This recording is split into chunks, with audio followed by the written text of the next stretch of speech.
ಆಕಾಶವಾಣಿ ಇಂದಿನ ಆರೋಗ್ಯ ಕಾರ್ಯಕ್ರಮದಲ್ಲಿ ಹೋಮಿಯೋಪತಿ ವೈದ್ಯಕೀಯ ಪದ್ಧತಿ ಈ ವಿಷಯದ ಕುರಿತು ಡಾಕ್ಟರ್ ಪ್ರಸನ್ನ ಕುಮಾರ್ ಅವರೊಂದಿಗೆ ಸೂರ್ಯನಾರಾಯಣ ಭಟ್ PS ಅವರು ನಡೆಸುವ ಸಂದರ್ಶನವನ್ನು ಕೇಳೋಣ. ಇವತ್ತು ನಮ್ಮ ಜೊತೆ ಇದ್ದಾರೆ ಡಾಕ್ಟರ್ ಪ್ರಸನ್ನ ಕುಮಾರ್ K ಅವರು ಹೋಮಿಯೋಪತಿ ವೈದ್ಯರು. ನಮಸ್ಕಾರ ಡಾಕ್ಟ್ರೆ. ನಮಸ್ಕಾರ. ಹೋಮಿಯೋಪತಿ ಅನ್ನುವಂಥ ಒಂದು ವೈದ್ಯಕೀಯ ಪದ್ಧತಿ ಬೇರೆ ಪದ್ಧತಿಗಳಿಗೆ ಹೋಲಿಸಿದರೆ ನಮ್ಮ ದೇಶದಲ್ಲಾಗಲಿ ಅಥವಾ ಇಡೀ ಪ್ರಪಂಚದಲ್ಲಾಗಲಿ ಎಷ್ಟರ ಮಟ್ಟಿಗೆ ಅದು ಜನಪ್ರಿಯವಾಗಿ ಉಂಟು? ವಿಶ್ವ ಆರೋಗ್ಯ ಸಂಸ್ಥೆಯ ಪ್ರಕಾರ ಜಗತ್ತಿನಲ್ಲಿ ಹೋಮಿಯೋಪತಿ 2ನೇ ಮುಖ್ಯವಾದ ವೈದ್ಯಕೀಯ ಪದ್ಧತಿ ಅಂತೇಳಿ ಘೋಷಿಸಲ್ಪಟ್ಟಿದೆ. ನಮ್ಮ ದೇಶದಲ್ಲಿ ಅಲೋಪತಿ ಮತ್ತು ಆಯುರ್ವೇದದ ನಂತರ ಹೋಮಿಯೋಪತಿ ಹೆಚ್ಚು ಜನಪ್ರಿಯವಾದ ವೈದ್ಯಕೀಯ ಪದ್ಧತಿ. ಒಂದು ಪ್ರೀಮಿಯರ್ ಇನ್ಸ್ಟಿಟ್ಯೂಟ್ ASSOCHAM ಅಂತ ಹೇಳಿದೆ. ಅವರೊಂದು ಸರ್ವೆ ಮಾಡಿದ ಪ್ರಕಾರ ನಮ್ಮ ದೇಶದಲ್ಲಿ 10% ಜನ ಹೋಮಿಯೋಪತಿಯನ್ನೇ ಅವಲಂಬಿಸಿದ್ದಾರೆ ಅಂತೇಳಿ ಸರ್ವೆ ಹೇಳ್ತಾ ಇದೆ. ವಿಶ್ವದಲ್ಲಿ ಒಂದು 30-35 ದೇಶಗಳಲ್ಲಿ ಹೋಮಿಯೋಪತಿ ಪ್ರಸಿದ್ಧಿಯಾಗಿದೆ. 60 ದೇಶಗಳಲ್ಲಿ ಹೋಮಿಯೋಪತಿ ಇದೆ, ಬಟ್ 30 ದೇಶದಲ್ಲಿ ಹೋಮಿಯೋಪತಿ ಪ್ರಸಿದ್ಧಿಯಾಗಿದೆ. ಒಂದು 10 ದೇಶಗಳಲ್ಲಿ ಹೋಮಿಯೋಪತಿ ವೈದ್ಯಕೀಯ ಶಿಕ್ಷಣ, ಹೋಮಿಯೋಪತಿಯ ಸಂಶೋಧನೆಗಳು ನಡೀತಾ ಇದೆ. ಈ ಹೋಮಿಯೋಪತಿ ಅನ್ನುವಂಥ ಈ ವೈದ್ಯಕೀಯ ಪದ್ಧತಿ ಪ್ರಾರಂಭ ಆದದ್ದು ಹೇಗೆ ಇದು ಅನ್ನುವಂಥದ್ದು? ಅದೊಂದು ಆ್ಯಕ್ಚುಲಿ ಒಂದು ಆಕಸ್ಮಿಕವಾಗಿ ಆರಂಭ ಆಯಿತು. ಇದು ಮೂಲತಃ ನಾನು ಹೇಳಿದಾಗೆ ಇದು ಜರ್ಮನ್ನಲ್ಲಿ ಆರಂಭ ಆಯಿತು. ಡಾಕ್ಟರ್ ಸ್ಯಾಮ್ಯುಯಲ್ ಹನಿಮನ್ ಎನ್ನುವ ಒಬ್ಬರು ಅಲೋಪತಿ ವೈದ್ಯರು. ಅವರು ಮೂಲತಃ ಜರ್ಮನಿಯವರು. ಅವರು ತಮ್ಮ MD ಶಿಕ್ಷಣ ಮುಗಿದ ನಂತರ ಅವರು ಎರ್ಲಾಂಗನ್ ಯೂನಿವರ್ಸಿಟಿಯಲ್ಲಿ 1779ರಲ್ಲಿ ಅವರ MD ಶಿಕ್ಷಣ ಮುಗಿದ ನಂತರ ಅವರು ವೈದ್ಯಕೀಯ ವೃತ್ತಿಯನ್ನು ಆರಂಭಿಸಿದರು. ಆಗ ಪ್ರಚಲಿತವಾದ ಪದ್ಧತಿಯಲ್ಲಿ ಅವರಿಗೆ ಅಷ್ಟು ಸಮಾಧಾನ ಇರಲಿಲ್ಲ. ಅಂದರೆ ಬೇರೆ ಬೇರೆ ಕಾರಣಗಳಿತ್ತು. ಎಷ್ಟೋ ಬಾರಿ ರೋಗಿಗೆ ಚಿಕಿತ್ಸೆ ನೀಡ್ತಾ ಇರುವಾಗ ರೋಗಿ ಸಾವನ್ನಪ್ತಾ ಇದ್ರು. ಸೊ ಅವರು ಏನು ಮನವರಿಕೆ ಮಾಡಿಕೊಂಡ್ರಂದರೆ ರೋಗಿಗೆ ರೋಗಕ್ಕಿಂತ ಜಾಸ್ತಿ ಔಷಧಗಳಿಂದ ಅಥವಾ ಅವರು ಕೊಡುವ ಟ್ರೀಟ್ಮೆಂಟಿಂದ ಪೇಷಂಟ್ ಜಾಸ್ತಿ ಜನ ಸಾಯ್ತಾ ಇದ್ರು. ಇದನ್ನು ಮನಗಂಡವರು ಏನಾದರೂ ಒಂದು ಪರ್ಯಾಯ ವೈದ್ಯಕೀಯ ಪದ್ಧತಿ ನಾನು ಸ್ಟಾರ್ಟ್ ಮಾಡಬೇಕು ಅಂತೇಳಿ ಅವರು ಸುಮಾರು ರಿಸರ್ಚ್ ಮಾಡಲಿಕ್ಕೆ ಸ್ಟಾರ್ಟ್ ಮಾಡಿದರು. ಅವರಿಗೆ ಒಂದು 10-12 ಭಾಷೆಗಳಲ್ಲಿ ಪಾಂಡಿತ್ಯ ಇತ್ತು ಅವರಿಗೆ. ಸೊ ಎಲ್ಲ ಅರೇಬಿಕ್ ಮೆಡಿಸಿನನ್ನು ಮತ್ತು ಗ್ರೀಕ್ ಮೆಡಿಸಿನನ್ನು, ರೋಮನ್ ಮೆಡಿಸಿನನ್ನೆಲ್ಲ ಅವರು ಸ್ಟಡಿ ಮಾಡಲಿಕ್ಕೆ ಸ್ಟಾರ್ಟ್ ಮಾಡಿದರು. ಸುಮಾರು ವೈದ್ಯಕೀಯ ಪುಸ್ತಕಗಳನ್ನು ಅವರು ಜರ್ಮನಿಗೆ ಭಾಷಾಂತರ ಮಾಡ್ತಾಯಿದ್ರು. ಹೀಗೆ ಮಾಡ್ತಾ ಇರುವಾಗ ಒಂದು ಕಲೆನ್ಸ್ ಮಟೀರಿಯಾ ಮೆಡಿಕಾ ಅಂತ ಹೇಳೋ ಒಂದು ಪುಸ್ತಕ ಇತ್ತು.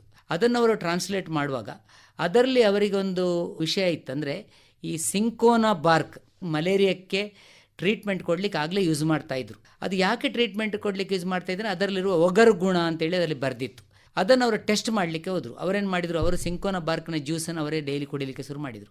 ಆಗ ಅವರಿಗೆ ಅದು ಮಲೇರಿಯಾದ ಲಕ್ಷಣಗಳು ಅವರಲ್ಲಿ ಕಂಡು ಬಂತು. ಸೊ ಅದರಿಂದ ಅವರೇನು ಕಂಡುಕೊಂಡಂದರೆ ಸಿಂಕೋನಾ ಬಾರ್ಕನ್ನು ಒಂದು ಆರೋಗ್ಯವಂತ ಮನುಷ್ಯನಲ್ಲಿ ಕೊಡುವಾಗ ಅವರಿಗೆ ಮಲೇರಿಯಾದಂಥ ಗುಣಲಕ್ಷಣಗಳು ಬರ್ತದೆ. ಸೊ ಮಲೇರಿಯಾ ಇರುವವರಿಗೆ ಅದನ್ನು ಕೊಡುವಾಗ ಮಲೇರಿಯಾ ಗುಣಲಕ್ಷಣಗಳು ಕಡಿಮೆ ಆಗ್ತದೆ. ಸೊ ಇದನ್ನೇ ಅವರು ಹಲವು ರೋಗಿಗಳಲ್ಲಿ, ಅವರ ಫ್ಯಾಮಿಲಿ ಮೆಂಬರ್ಸಲ್ಲಿ, ಅವರ ಸ್ನೇಹಿತರಲ್ಲಿ ಎಲ್ಲ ಒಂದು 10-15 ವರ್ಷ ಪ್ರಯೋಗ ಮಾಡಿ ಆನಂತರ ಅವರೊಂದು ಸಿದ್ಧಾಂತ ರೂಪಿಸಿ ಒಂದು ಸಿಮಿಲಿಬಸ್ ಕ್ಯುರೆಂಟರ್ ಅಂದರೆ ಸಮಾನವಾದುದನ್ನು ಗುಣಪಡಿಸ್ತದೆ ಅಂತೇಳಿ ಒಂದು ತತ್ವವನ್ನು ಜಗತ್ತಿಗೆ ಒಂದು ಇಂಟ್ರೊಡಕ್ಷನ್ ಮಾಡಿ ಹೋಮಿಯೋಪತಿ ವೈದ್ಯಕೀಯ ಪದ್ಧತಿ ಅಂತೇಳಿ ಆರಂಭ ಮಾಡಿದರು. ಸಾಧಾರಣ 1790 ಟೈಮಲ್ಲಿ ಆರಂಭ ಆಯಿತು. ಆನಂತರ ನಿಮಗೆ ಅವರೊಟ್ಟಿಗೆ ಆಗಿನ ಜರ್ಮನ್ನ ಅಲೋಪತಿ ವೈದ್ಯರುಗಳು ಅನೇಕರು ಅವರೊಟ್ಟಿಗೆ ಸೇರಿಕೊಂಡರು. ಇದರ ಬಗ್ಗೆ ರಿಸರ್ಚ್ ಮಾಡಿ ಮತ್ತು ಹೋಮಿಯೋಪತಿ ವೈದ್ಯಕೀಯ ಪದ್ಧತಿ ಅಂತೇಳಿ ಆರಂಭ ಆಯಿತು. ಅಫಿಷಿಯಲಿ ಆರಂಭ ಆದಿದ್ದು 1796ರಲ್ಲಿ. ಈಗ ಇದು ನಮ್ಮ ಭಾರತಕ್ಕೆ ಬಂದದ್ದು ಹೇಗೆ, ಯಾವಾಗ?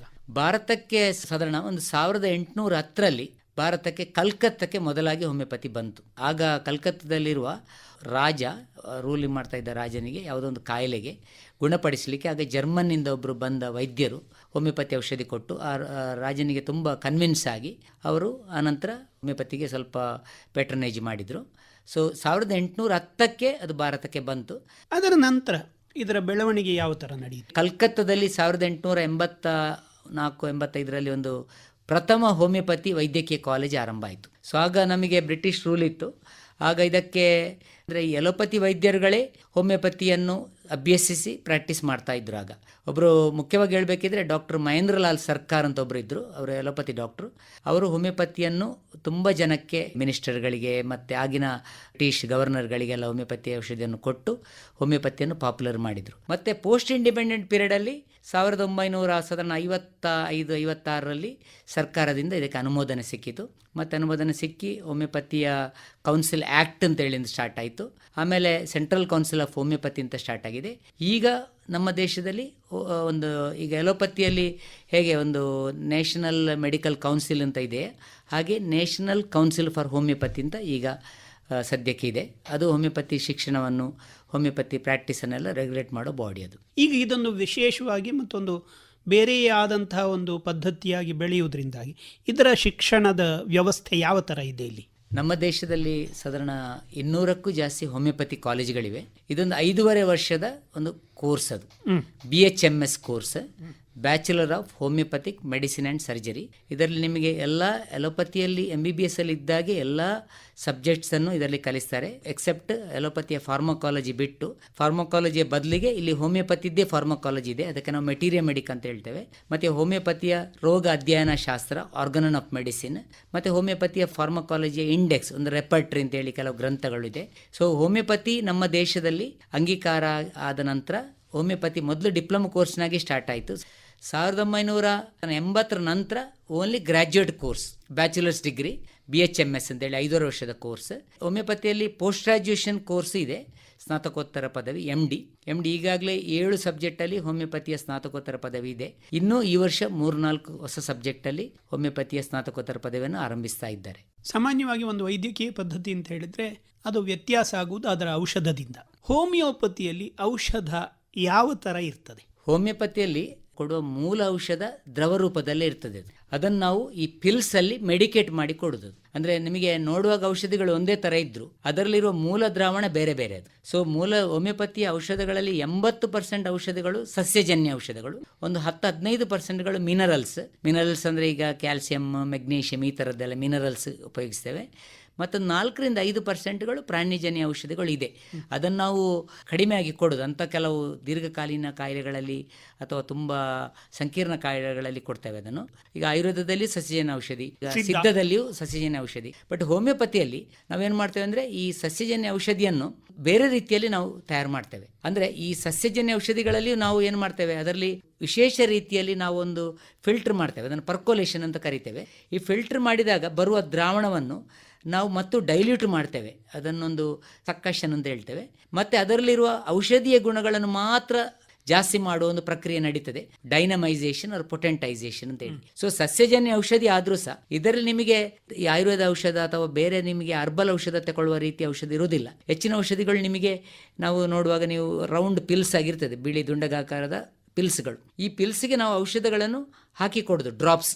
ಈ ಡ್ರಾಪ್ಸ್ಗಳು ಟ್ರಾನ್ಸ್ಪರೆಂಟ್ ಆಗಿರ್ತದೆ, ಅಂದರೆ ಅದೊಂಥರ ನಿಮಗೆ ಲಿಕ್ವಿಡ್. ಅದರಲ್ಲಿ ಪ್ರಿಸರ್ವೇಟಿವ್ ಆಗಿ ಡಿಸ್ಪೆನ್ಸಿಂಗ್ ಆಲ್ಕೋಹಾಲ್ ಇರ್ತದೆ, ಅಂದರೆ ಅದರಲ್ಲಿ ಯಾವುದೇ ಆಲ್ಗೆ ಫಂಗಲ್ ಗ್ರೋತ್ ಆಗದಾಗಿ ಡಿಸ್ಪೆನ್ಸಿಂಗ್ ಆಲ್ಕೋಹಾಲ್ ಹಾಕಿರ್ತಾರೆ. ಈ ಪಿಲ್ಸ್ಗಳು ಯಾವುದರಿಂದ ಮಾಡುವಂಥದ್ದು? ಪಿಲ್ಸ್ ಆಡಿನ ಹಾಲಿನ ಪುಡಿ, ಈ ಕಬ್ಬಿನ ಹಾಲಿನ ಜ್ಯೂಸಲ್ಲಿ ಪ್ರಿಪೇರ್ ಮಾಡ್ತೇವೆ. ಅಂದರೆ ಲ್ಯಾಕ್ಟೋಸ್ ಮತ್ತು ಸುಕ್ರೋಸ್ ಮಿಶ್ರಣ. ಹೆಚ್ಚಿನ ಹೋಮಿಯೋಪತಿ ಕಂಪನಿಗಳು ಹಾಲ್ಯಾಂಡ್ ಮತ್ತು ನ್ಯೂಜಿಲ್ಯಾಂಡ್ ಕಂಟ್ರಿಗಳಿಂದ ಅದನ್ನು ಇಂಪೋರ್ಟ್ ಮಾಡ್ತಾರೆ ಅದನ್ನು. ಆಮೇಲೆ ಈ ಪಿಲ್ಸ್ಗಳು ಸುಕ್ರೋಸ್ ಮತ್ತು ಲ್ಯಾಕ್ಟೋಸ್ ಮಿಶ್ರಣ, ಕೇನ್ ಶುಗರ್, ಕಬ್ಬಿನ ಹಾಲು ಮತ್ತು ಆಡಿನ ಹಾಲಿನ ಪುಡಿಯನ್ನು ಒಂದು ಮಿಷಿನ್ಗೆ ಹಾಕಿ ಅದನ್ನು ರೌಂಡ್ ಪಿಲ್ಸ್ ಮಾಡಿ ಈ ಪಿಲ್ಸ್ಗೆ ಈ ಪೊಟೆಂಟೈಸ್ ಹೋಮಿಯೋಪತಿ ಔಷಧಗಳನ್ನು ಹಾಕಿ ಮತ್ತೆ ಅದನ್ನು ರೋಗಿಗೆ ಕೊಡ್ತೇವೆ ನಾವು. ಹಾಗಿದ್ರೆ ಹೋಮಿಯೋಪತಿಯಲ್ಲಿ ಲಿಕ್ವಿಡ್ ಔಷಧಗಳೇ ಇರುವುದಾ ಅಥವಾ ಸಾಲಿಡ್ ಔಷಧಗಳು? ಅಲ್ಲ, ಮೂಲತಃ ಎಲ್ಲ ಔಷಧಿಗಳು ಪ್ರಿಪೇರ್ ಆಗೋದು ಲಿಕ್ವಿಡ್ ಅಲ್ಲಿ. ಮತ್ತೆ ಕೆಲವು ಈಗ ಟ್ಯಾಬ್ಲೆಟ್ ಅಲ್ಲಿ ನಾವು ತಯಾರು ಮಾಡ್ತಾರೆ ಈ ಕಂಪನಿಗಳು.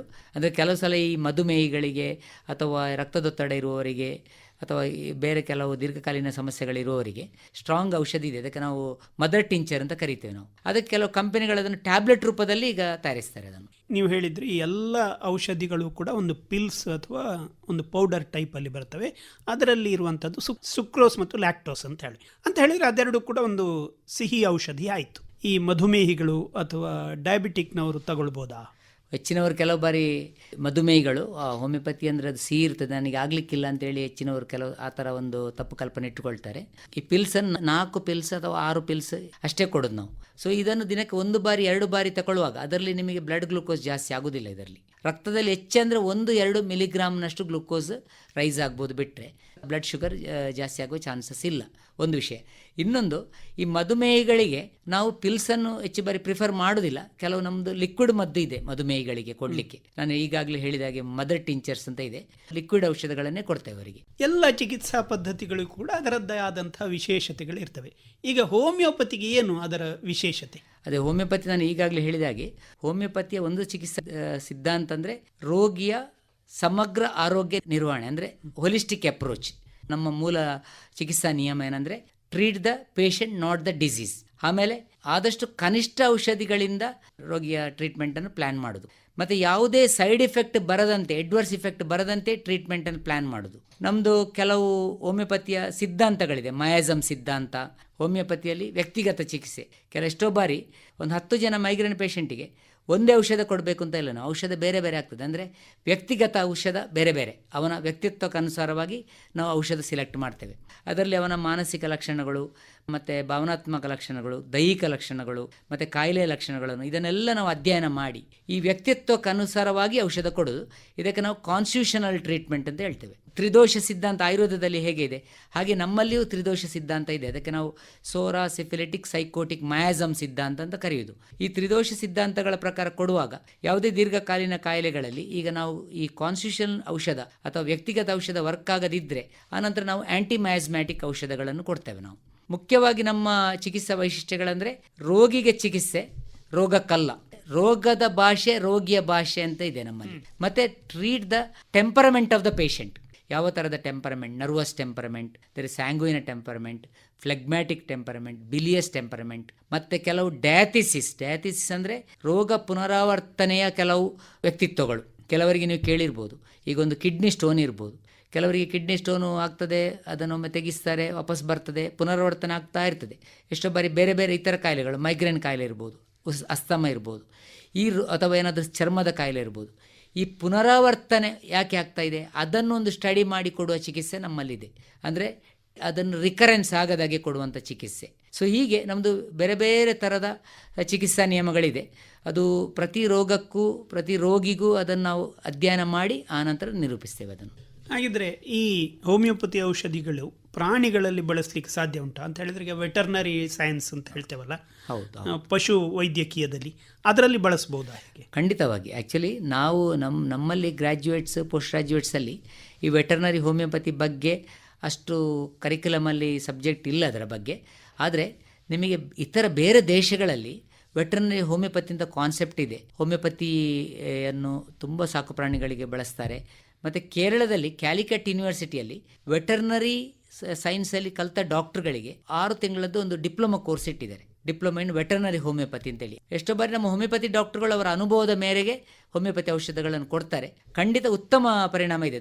ಈವನ್ ಒಂದು ಇತ್ತೀಚೆಗೆ ನಾನೊಂದು ಆರ್ಟಿಕಲ್ ಓದಿದ್ದೆ, ಒಂದು ಝೂ ಅಲ್ಲಿ ಆನೆಗೆ ಎಲ್ಲ ಇವರ ವೆಟರ್ನರಿ ಡಾಕ್ಟರ್ ಕೊಟ್ಟ ಔಷಧ ವರ್ಕ್ ಆಗದೇ ಇದ್ದಾಗ ಅವರು ಹೋಮಿಯೋಪತಿಯ ಈ ಔಷಧಿಯನ್ನು ಕೊಟ್ಟು ಆ ರೋಗ ಗುಣ ಆಗಿತ್ತಂತೆ. ಅಂದರೆ ಅದರಲ್ಲಿ ನಮ್ಮ ಒಂದು ಹೋಮಿಯೋಪತಿದ್ದು ನೀವು ಹೇಳಿದಾಗೆ ಕನಿಷ್ಠ ಔಷಧಗಳನ್ನು ಕೊಟ್ಟು ನಾವು ಎಂಥ ದೊಡ್ಡ ಪ್ರಾಣಿಗಳಲ್ಲಿಯೂ ಕಾಯಿಲೆಯನ್ನು ಗುಣಪಡಿಸ್ಬೋದು ಅಂತೇಳಿ ನಾನು ಇತ್ತೀಚೆಗೆ ಒಂದು ಆರ್ಟಿಕಲ್ ಓದಿದ್ದೆ ನಾನು. ಮತ್ತು ಹೋಮಿಯೋಪತಿಯಲ್ಲಿ ಬುಕ್ಸ್ ಇದೆ, ವೆಟರ್ನರಿ ಹೋಮಿಯೋಪತಿ ಬುಕ್ಸ್ ಇದೆ. ಈ ಔಷಧಿಗಳಲ್ಲಿ ಒಂದು ಆಲ್ಕೋಹಾಲ್ ಇದೆ ಅಂತ ಹೇಳ್ತಾರೆ, ಇದರಿಂದ ಏನು ತೊಂದರೆಗಳಿಲ್ವಾ?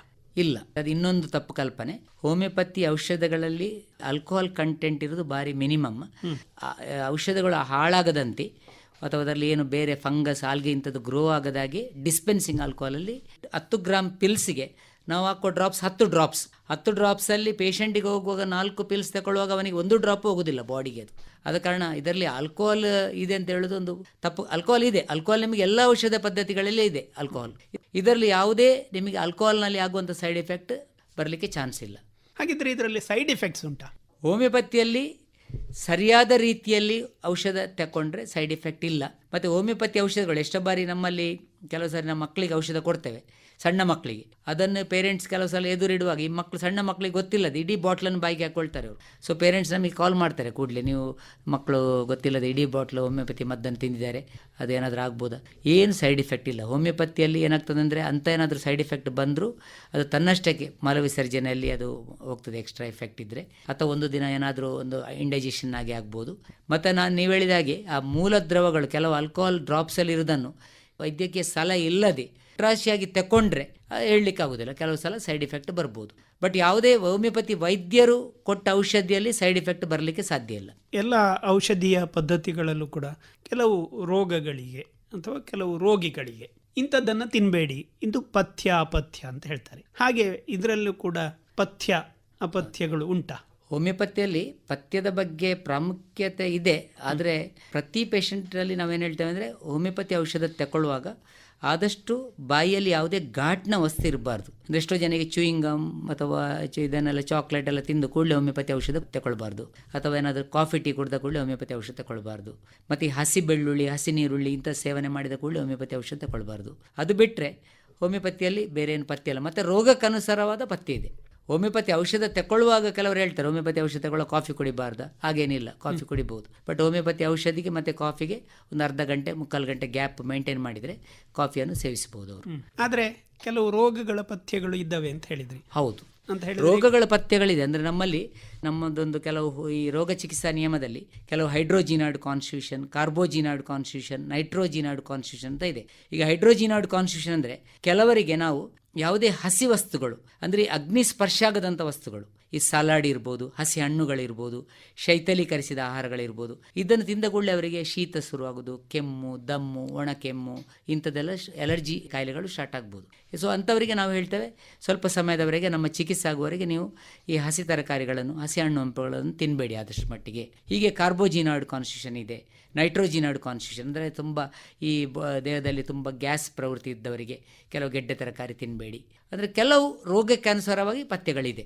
ಹಾಗಿದ್ರೆ ಈ ಹೋಮಿಯೋಪತಿ ಔಷಧಿಯನ್ನು ಎಲ್ಲ ರೋಗಗಳಿಗೂ ಬಳಸಬಹುದಾ, ಅಥವಾ ಕೆಲವು ರೋಗಗಳು ಹೋಮಿಯೋಪತಿ ಔಷಧಿ ಅವುಗಳಿಗೆ ಫಲಕಾರಿಯಾಗುವುದಿಲ್ಲ ಅಂತ ಏನಾದರೂ ಉಂಟಾ? ಹೆಚ್ಚಿನ ಬಾರಿ ನಮ್ಮದು ಈ ಕ್ರಾನಿಕ್ ಡಿಸೀಸಲ್ಲಿ ಒಂದು 90% ಕಾಯಿಲೆಗಳಲ್ಲಿ ನಮ್ಮಲ್ಲಿ ಖಂಡಿತ ಚಿಕಿತ್ಸೆ ಇದೆ. ಕೆಲವೊಂದು 10% ಕಾಯಿಲೆಗಳಲ್ಲಿ ನಾವು ಅಂಥ ಕೇಸನ್ನು ಅದರ ಬಗ್ಗೆ ಸಂಶೋಧನೆಗಳಾಗಲಿಲ್ಲ, ಆದ ಕಾರಣ ಅದಕ್ಕೆ ಚಿಕಿತ್ಸೆ ಇಲ್ಲ. ಈಗ ಉದಾಹರಣೆ ನಾನು ಹೇಳೋದಾದರೆ, ಈ ಕ್ಯಾನ್ಸರ್ನಂಥ ಕಾಯಿಲೆಗಳಲ್ಲಿ ಆರಂಭಿಕ ಘಟ್ಟದಲ್ಲಿ ಈಗ ನೀವು ಕೀಮೋಥೆರಪಿ, ರೇಡಿಯೇಷನ್ ಇಂಥದ್ದೆಲ್ಲ ಅಡ್ವಾನ್ಸ್ಡ್ ಟ್ರೀಟ್ಮೆಂಟ್ ಇದೆ ಈಗ ಅಲೋಪತಿಯಲ್ಲಿ. ಆದ ಕಾರಣ ಅಂಥ ಕಾಯಿಲೆಗಳಿಗೆ ನಾನು ಸ್ವತಃ ಟ್ರೀಟ್ಮೆಂಟ್ ಕೊಡೋದಿಲ್ಲ ಅದಕ್ಕೆ. ಯಾಕೆಂದರೆ ಅವರಿಗೆ ಅಲ್ಲಿ ನಿಮಗೆ ಅಡ್ವಾನ್ಸ್ಡ್ ಮೆಥಡಾಲಜಿ ಇದೆ ಅವರಿಗೆ. ಅಲ್ಲಿ ಈಗ ಈ ಕ್ಯಾನ್ಸರ್ ಕಾಯಿಲೆ ಇರ್ಬೋದು, ಹಾರ್ಟ್ ಸಂಬಂಧಿ ಕಾಯಿಲೆ ಇರ್ಬೋದು, ಹಾರ್ಟ್ ಅಟ್ಯಾಕ್ನಂಥ ಕಾಯಿಲೆಗಳಲ್ಲಿ, ಮತ್ತು ನಿಮಗೆ ಆರ್ಥೋಪೆಡಿಕ್ ಕಂಡೀಷನ್ ಇರ್ಬೋದು, ನಿಮಗೆ ಅಕ್ಯೂಟ್ ಕಂಡೀಷನಲ್ಲಿ ಫ್ರ್ಯಾಕ್ಚರ್ ಆಗುವಾಗ, ಮತ್ತು ಈ ಕೆಲವು ವಿಷಜಂತುಗಳು ಕಡಿತ ಆಗುವಾಗ, ಸ್ನೇಕ್ ಬೈಟ್ ಇರ್ಬೋದು, ಪಾಯ್ಸನ್ ಸ್ನೇಕ್ ಬೈಟ್, ಇಂಥ ಕಂಡೀಷನ್ಸಲ್ಲಿ ಹೋಮಿಯೋಪತಿ ಬಗ್ಗೆ ನಮ್ಮದು ಅಷ್ಟು ಸಂಶೋಧನೆ ಆಗಲಿಲ್ಲ. ಇಂಥ ತುರ್ತು ಸನ್ನಿವೇಶಗಳನ್ನು ಬಿಟ್ಟರೆ ಉಳಿದೆಲ್ಲ ಕಂಡೀಷನಲ್ಲಿ ಹೋಮಿಯೋಪತಿ ಔಷಧಗಳನ್ನು ಖಂಡಿತ ಕೊಡ್ಬೋದು. ಹೋಮಿಯೋಪತಿಯಲ್ಲಿ ಶಸ್ತ್ರಚಿಕಿತ್ಸೆ ಅನ್ನುವಂಥದ್ದುಂಟಾ? ಹೋಮಿಯೋಪತಿಯಲ್ಲಿ ಶಸ್ತ್ರಚಿಕಿತ್ಸೆ ಇಲ್ಲ, ಆದರೆ ಹೋಮಿಯೋಪತಿಯಲ್ಲಿ ಕೆಲವು ಶಸ್ತ್ರಚಿಕಿತ್ಸೆ ಆಗಬೇಕು ಅಂತ ಹೇಳುವ ಕೇಸಸ್ಗೆ ಹೋಮಿಯೋಪತಿ ಔಷಧಿಯಲ್ಲಿ ನಾವು ಗುಣಪಡಿಸಲಿಕ್ಕೆ ಆಗ್ತದೆ. BHMS ಎಜುಕೇಷನ್ ಕರಿಕ್ಯುಲಮಲ್ಲಿ ಸರ್ಜರಿ ವಿಷಯದ ಬಗ್ಗೆ ಅವರು ಸಂಪೂರ್ಣ ಅಧ್ಯಯನ ಮಾಡ್ತಾರೆ ಮಕ್ಕಳು. ಬಟ್ ನಾವು ಕ್ಲಿನಿಕಲ್ ಪ್ರಾಕ್ಟೀಸಲ್ಲಿ ನಾವು ಈ ಸರ್ಜರಿಯನ್ನು ಮಾಡೋದಿಲ್ಲ ಹೋಮಿಯೋಪತಿಯಲ್ಲಿ. ಆದರೆ ಅನೇಕ ಸರ್ಜಿಕಲ್ ಕಂಡೀಷನಲ್ಲಿ ನಾವು ಹೋಮಿಯೋಪತಿ ಔಷಧಿಯನ್ನು ಕೊಟ್ಟು ಕಡಿಮೆ ಆಗ್ತದೆ. ಒಂದು ಸಿಂಪಲ್ ಉದಾಹರಣೆ ಹೇಳ್ತೇನೆ. ಒಂದು ಕೂರ ಆಗೋದು, ಬಾಯ್ಲ್ಸ್ ಹೇಳ್ತೇವೆ ನಾವು. ಬಾಯ್ಲ್ಸ್ ಆಗಿ ಕೆಲವು ಸಲ ದೊಡ್ಡದಾಗಿ ಆಬ್ಸೆಸ್ ಆಗೋದು, ಇಂಥ ಕಂಡೀಷನಲ್ಲಿ ಕೆಲವು ಸಲ ನಿಮಗೆ ಬೇರೆ ಸಿಸ್ಟಮಲ್ಲಿ ಅದಕ್ಕೆ ಸರ್ಜರಿ ಆಗಬೇಕಾಗ್ತದೆ. ನಮ್ಮಲ್ಲಿ ಅದಕ್ಕೆ ಔಷಧಿ ಕೊಟ್ಟು ಈ ಬಾಯ್ಲ್ಸನ್ನು ನಾವು ಗುಣಪಡಿಸ್ಬೋದು. ಮತ್ತು ಇನ್ನೊಂದು ಕೆಲವು ಕಂಡೀಷನ್ ಹೇಳಬೇಕಿದ್ರೆ, ನಿಮಗೆ ಸ್ಕಿನ್ ಕಂಡೀಷನ್ ಇರ್ಬೋದು, ವಾಟ್ಸ್, ಕೆಡು, ಇದಕ್ಕೂ ಕೆಲವರು ಸರ್ಜರಿ ಮಾಡ್ಬೋದು. ಬಟ್ ಹೋಮಿಯೋಪತಿಯಲ್ಲಿ ನಾವು ಔಷಧ ಕೊಟ್ಟು ಈ ವಾಟ್ಸ್ ಅಥವಾ ನರೋಳಿ ಅಂತ ಕೇಳಿರ್ಬೋದು, ಅದನ್ನು ಗುಣಪಡಿಸ್ಬೋದು ನಮಗೆ. ಮತ್ತು ಈ ಕಿಡ್ನಿ ಸ್ಟೋನ್ ಸಾಧಾರಣ ಒಂದು 8 mm 9 mm ಒಳಗಿದ್ರೆ ನಮ್ಮಲ್ಲಿ ಖಂಡಿತವಾಗಿ ಪರಿಣಾಮಕಾರಿ ಚಿಕಿತ್ಸೆ ಇದೆ. ಮತ್ತು ಅನೇಕ ಹೆಂಗಸರ ಕಾಯಿಲೆಗಳಲ್ಲಿ ಈ ಗರ್ಭಕೋಶದ ಫೈಬ್ರಾಯ್ಡ್ ಇರ್ಬೋದು, ಸಿಸ್ಟ್ ಇರ್ಬೋದು, ಇಂಥ ಕಂಡೀಷನಲ್ಲಿಯೂ ನಿಮಗೆ ಎಷ್ಟೋ ಬಾರಿ ಅವರು ಗರ್ಭಕೋಶ ತೆಗಿಬೇಕು, ಇದಕ್ಕೆ ನಿಮಗೆ ಬೇರೆ ಆಪ್ಷನ್ ಇಲ್ಲ ಅಂತ ಹೇಳುವಾಗ ಅವರು ಆಲ್ಟರ್ನೇಟ್ ಆಗಿ ಹೋಮಿಯೋಪತಿಗೆ ಬರ್ತಾರೆ. ನಾವು ಪೇಷಂಟ್ನ ಜನರಲ್ ಕಂಡೀಷನ್ ನೋಡಿಕೊಂಡು, ಈಗ ಪೇಷಂಟ್ ಇದು ಕಂಡೀಷನ್ ಒಳ್ಳೆದಿಲ್ಲದ್ರೆ ನೀವು ಅಲ್ಲಿಗೆ ಹೋಗಿ ಗೈನಕಾಲಜಿಸ್ಟ್ ಹೇಳಿದಾಗೆ ಮಾಡಿ ಅಂತ ಹೇಳ್ತೇವೆ. But patient is fit for the treatment, ನಾವು ಔಷಧ ಕೊಟ್ಟು ಎಷ್ಟೋ ಕೇಸ್ಗಳಲ್ಲಿ ಸರ್ಜರಿ ಅಗತ್ಯ ಇಲ್ಲದಾಗಿ ಮಾಡಿದ್ದೇವೆ ನಾವು. ಅಂತ ಅನೇಕ ಕಂಡೀಷನ್ಸ್, ಅಂದರೆ ನಾವು ಹೇಳೋದು treating surgical condition through medicines. ಈಗ ಹೊಸ ತಂತ್ರಜ್ಞಾನಗಳು, ಹೊಸ ಆವಿಷ್ಕಾರಗಳು ನಡೆಯುವಂತಹ ಸಂದರ್ಭದಲ್ಲಿ ಹೋಮಿಯೋಪತಿಯಲ್ಲಿ ಕೂಡ ಸಂಶೋಧನೆಗಳು, ಆವಿಷ್ಕಾರಗಳು ನಡೀತಾ ಇದ್ದಾವ? ಇವೆ. ಹೋಮಿಯೋಪತಿಯಲ್ಲಿ ಸಂಶೋಧನೆಗಳು 2 ರೀತಿಯಲ್ಲಿ ನಡೀತಾ ಇದೆ. ಒಂದು ಫಂಡಮೆಂಟಲ್ ರಿಸರ್ಚ್, ಅಂದರೆ ಹೋಮಿಯೋಪತಿ ಔಷಧಗಳು ಯಾವ ರೀತಿ ಕೆಲಸ ಮಾಡ್ತದೆ ಅಂತ ಹೇಳೋದು ಒಂದು ಅನೇಕ ಜನರಿಗೆ ಇನ್ನೊಂದು ಮಿಸ್ಟ್ರಿ. ಅದು ಈವನ್ ವಿಜ್ಞಾನಿಗಳಿಗೂ ಇರ್ಬೋದು, ಅಥವಾ ಅನೇಕ ಡಾಕ್ಟರ್ಗಳಿಗಿರ್ಬೋದು, ಕೆಲವು ನಮ್ಮ ಇಂಟೆಲೆಕ್ಚುಯಲ್ಸ್ಗಳಿಗೆ ಹೋಮಿಯೋಪತಿ ಔಷಧ ನೀವು ಅಷ್ಟು ಕನಿಷ್ಠ ಪ್ರಮಾಣದಲ್ಲಿ ಕೊಡುವ ಹೇಗೆ ವರ್ಕ್ ಆಗ್ತದೆ ಅಂತೇಳಿ, ಇದು ಹೇಗೆ ವರ್ಕ್ ಆಗ್ತದೆ ಅಂತೇಳಿ ಇದಕ್ಕೊಂದು ಫಂಡಮೆಂಟಲ್ ರಿಸರ್ಚ್ ಅಂತ ಹೇಳ್ತೇವೆ ನಾವು. ಅಂದರೆ ಈ ಔಷಧ ಶರೀರದಲ್ಲಿ ಈ ದೇಹ ಪ್ರತಿರೋಧಕ ಶಕ್ತಿಯನ್ನು ಉದ್ದೀಪನಗೊಳಿಸಿ ಕಡಿಮೆ ಮಾಡ್ತದೆ, ಅಥವಾ ನಮ್ಮ ದೇಹದ ಈ ಎಂಡೋಕ್ರೈನ್ ಸಿಸ್ಟಮ್, ಈ ದುಗ್ಧರಸ ಗ್ರಂಥಿಗಳ ಮೂಲಕ ಆ್ಯಕ್ಷನ್ ಮಾಡಿ ಕಡಿಮೆ ಮಾಡ್ತದೆ. ಹೀಗೆ ಬೇರೆ ಬೇರೆ ರೀತಿಯಲ್ಲಿ ಅದನ್ನು ಸ್ಟಡಿ ಮಾಡಿ ರಿಸರ್ಚ್ ಆಗ್ತಾ ಇದೆ. ರಿಸರ್ಚ್ ಆರ್ಟಿಕಲ್ಸ್ ಬೇರೆ ಬೇರೆ ಜರ್ನಲ್ಗಳಲ್ಲಿ ಪಬ್ಲಿಷ್ ಆಗ್ತಾ ಇದೆ. ಮುಖ್ಯವಾಗಿ ನಾನು ಕೆಲವು ಸಂಶೋಧನೆ ಹೇಳಬೇಕಿದ್ರೆ, IIT ಮುಂಬೈಯಲ್ಲಿ ನ್ಯಾನೋ ಟೆಕ್ನಾಲಜಿ ಮುಖಾಂತರ ಹೋಮಿಯೋಪತಿ ಔಷಧಿಗಳು ಹೇಗೆ ರೋಗವನ್ನು ಗುಣಪಡಿಸ್ತದೆ ಅಂತೇಳಿ ಅವರೊಂದು ಪ್ರೂವ್ ಮಾಡಿ ಅದನ್ನು ಸ್ಟಡಿ ಮಾಡಿದ್ದಾರೆ. ಈವನ್ ಇನ್ನೊಂದು ಮುಂಬಯಿಯ ಸಂಸ್ಥೆ ಬಾಬಾ ಅಟಾಮಿಕ್ ರಿಸರ್ಚ್ ಸೆಂಟರ್, ನೀವು ಕೇಳಿರ್ಬೋದು, ಬಾಬಾ ಅಣು ಸಂಶೋಧನಾ ಕೇಂದ್ರ. ಅದರಲ್ಲಿ ನಿಮಗೆ ಈ ಹೋಮಿಯೋಪತಿ ಔಷಧಿಗಳನ್ನು ವ್ಯಕ್ತಿಗೆ ನೀಡಿದಾಗ ಅವನ ಈ pulse rate variability, heart rate variability ಮತ್ತು ಮಾರ್ಫಾಲಜಿ ಇಂಡೆಕ್ಸ್ ಇದೆಲ್ಲ ಹೇಗೆ ಚೇಂಜಸ್ ಆಗ್ತದೆ ಅಂತೇಳಿ ಒಂದು ರೆಕಾರ್ಡ್ ಮಾಡುವ ಒಂದು ಮೆಷಿನ್ ಇದೆ ಅವರಲ್ಲಿ, ಪ್ಲೆಥಿಸ್ಮೋಗ್ರಫಿ, ಇಂಪಿಡೆನ್ಸ್ ಪ್ಲೆಥಿಸ್ಮೋಗ್ರಫಿ ಅಂತೇಳಿ. ಅಂಥ ಮೆಷಿನಲ್ಲಿ ಅವರು ರೆಕಾರ್ಡ್ ಮಾಡಿ ಇದನ್ನು ಅನೇಕ ಸಂಶೋಧನಾ ಜರ್ನಲಲ್ಲಿ ಪಬ್ಲಿಷ್ ಮಾಡಿದ್ದಾರೆ. ಇದೊಂದು ಫಂಡಮೆಂಟಲ್ ರಿಸರ್ಚ್. ಇನ್ನು ಕ್ಲಿನಿಕಲ್ ರಿಸರ್ಚ್ ಅನೇಕ ಸಂಸ್ಥೆಗಳಲ್ಲಿ ನಡೀತಾ ಇದೆ. ಹೋಮಿಯೋಪತಿ ಬೇರೆ ಬೇರೆ ಕಾಯಿಲೆಗಳಲ್ಲಿ, ವಾತಗಳಲ್ಲಿ ಇರ್ಬೋದು, ಅಲರ್ಜಿ ಕಾಯಿಲೆಗಳಲ್ಲಿ ಇರ್ಬೋದು, ಅಸ್ತಮಾ ರೋಗದಲ್ಲಿ ಇರ್ಬೋದು, ಬೇರೆ ಬೇರೆ ಚರ್ಮ ರೋಗದಲ್ಲಿ ಇರ್ಬೋದು, ಬೇರೆ ಬೇರೆ ರೋಗಗಳಲ್ಲಿ ಹೋಮಿಯೋಪತಿಯ ಸಂಶೋಧನೆಗಳು ನಡೀತಾ ಇದೆ. ಇದರಲ್ಲಿ ಕೆಲವು ಒರಿಜಿನಲ್ ರಿಸರ್ಚ್ ಇದೆ, ಕೆಲವು ಬೇರೆ ಬೇರೆ ನಿಮಗೆ ಕೊಲಬರೇಟಿವ್ ರಿಸರ್ಚ್, ಈ ಥರ ಬೇರೆ ಬೇರೆ ರಿಸರ್ಚ್ಗಳು ನಡೀತಾ ಇದೆ. ಇಂಥ ರಿಸರ್ಚ್ ನಡೆಸಲಿಕ್ಕೆ ನಮ್ಮ ದೇಶದಲ್ಲಿ ಸೆಂಟ್ರಲ್ ಗೌರ್ಮೆಂಟ್ ಇದೊಂದು ಇನ್ಸ್ಟಿಟ್ಯೂಷನ್ ಇದೆ, central council of research in homoeopathy. ಅವರದೇ ಒಂದು ಜರ್ನಲ್ ಇದೆ, IJRH, Indian journal of research in homoeopathy. ನೀವು ವೆಬ್ಸೈಟಲ್ಲಿ ಹೋಗಿ ನೋಡ್ಬೋದು. ಇದರಲ್ಲಿ ಪ್ರತಿ 2 ತಿಂಗಳಿಗೊಮ್ಮೆ ಅವರು ನಮ್ಮ ದೇಶದಲ್ಲಿ ನಡೆಯುವಂಥ ಹೋಮಿಯೋಪತಿ ಸಂಶೋಧನಾ ಅಧ್ಯಯನಗಳ ಪರಿಣಾಮಗಳು, ಅದರದ್ದು ಯಾವ ರೀತಿ ಸ್ಟಡಿ ಮಾಡಿದ್ದಾರೆ, ಮೆಥಡಾಲಜಿ ಬಗ್ಗೆ ಅದನ್ನೆಲ್ಲ ಅವರು ಪಬ್ಲಿಷ್ ಮಾಡ್ತಾರೆ. Indian journal of research in homeopathy ಇದು ನಮ್ಮ ಕೇಂದ್ರ ಸರ್ಕಾರದ ಒಂದು ಅಂಗಸಂಸ್ಥೆ. ಅದು ಕೇಂದ್ರ ಸರ್ಕಾರದ ಆಯುಷ್ ಮಂತ್ರಾಲಯದ ಒಂದು ಅಂಗಸಂಸ್ಥೆ, CCRH. ಆಮೇಲೆ ನಿಮಗೆ ಕೆಲವು ಅಂತಾರಾಷ್ಟ್ರೀಯ ಮಟ್ಟದಲ್ಲಿ ನೋಡಲಿಕ್ಕೆ ಹೋದರೆ ಕೆಲವು ಜರ್ನಲ್ಗಳಿವೆ. ಒಂದು ನಿಮಗೆ journal of complementary and alternative medicine, JCAM ಅಂತೇಳಿ, ಅದೊಂದು ಹೈ ಇಂಪ್ಯಾಕ್ಟ್ ಜರ್ನಲ್ ಅಂತ ಹೇಳ್ತೇವೆ ನಾವು. ಅಂದರೆ ಇದರಲ್ಲಿ ನಿಮಗೆ ಪಬ್ಲಿಷ್ ಆದರೆ ಸಾಧಾರಣ ವರ್ಲ್ಡ್ ವೈಡ್ ಆಕ್ಸೆಪ್ಟೆನ್ಸ್ ಇದೆ, journal of complementary and alternative medicines. ಮತ್ತೊಂದು ಬ್ರಿಟಿಷ್ ಜರ್ನಲ್ ಆಫ್ ಹೋಮಿಯೋಪತಿ ಅಂತ ಇದೆ, ಅದು ಸಹ ನಿಮಗೆ ಹೈ ಇಂಪ್ಯಾಕ್ಟ್ ಜರ್ನಲ್.